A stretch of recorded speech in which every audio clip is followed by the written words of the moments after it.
Tila may pumipigil sa mga otoridad na mabisto ang mga operasyon ng iligal na yosi sa bansa. Milyones daw ang pang-engganyo ayon kay DILG Secretary John Vic Remulla. Ang detalye sa exclusive agenda report ni Joash Malimban.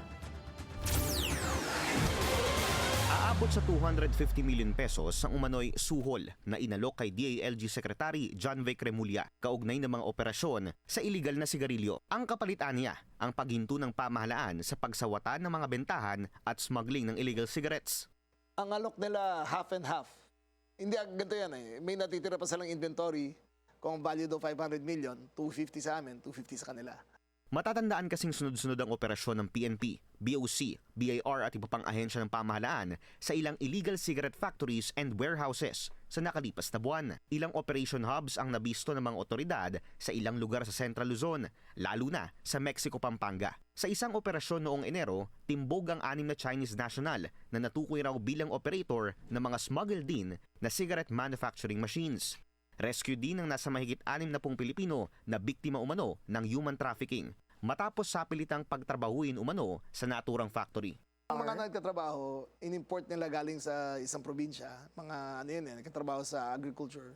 Sabi nila babayaran sila ng 15,000-20,000 a month. Hindi binayaran. Tapos titirahan nila subhuman conditions. 63 of them yung nirescue namin. Ang tinutulugan nila sahig lang, walang bintana. Yung plywood lang. Tapos 2 banyo para sa 60 tao. Yung tabako, nakakalat lang sa sahig. Bare cement, may mga ipis, may mga daga. Noon lang, tapos bubuhusan lang ng chemical, tapos hahaluin na lang ng pala. Kaya yung pumapasok sa baga nila, napakadumi nun.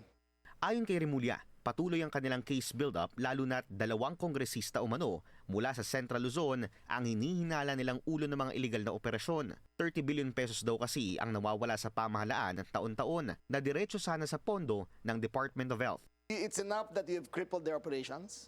Now we're going after the money. We're following the money kung saan nanggaling. Naghain na ng isang resolusyon si Pampanga 3rd District Representative Mica Gonzales para maimbestigahan ang mga tao sa likod ng illegal cigarette operations, lalo na't sa Mexico at City of San Fernando, mga lugar na sakop ng kanyang jurisdiction na tagpuan ng marami sa mga ni-raid na illegal cigarette factories. Para sa agenda, Joash Malimban, Billionaire News Channel.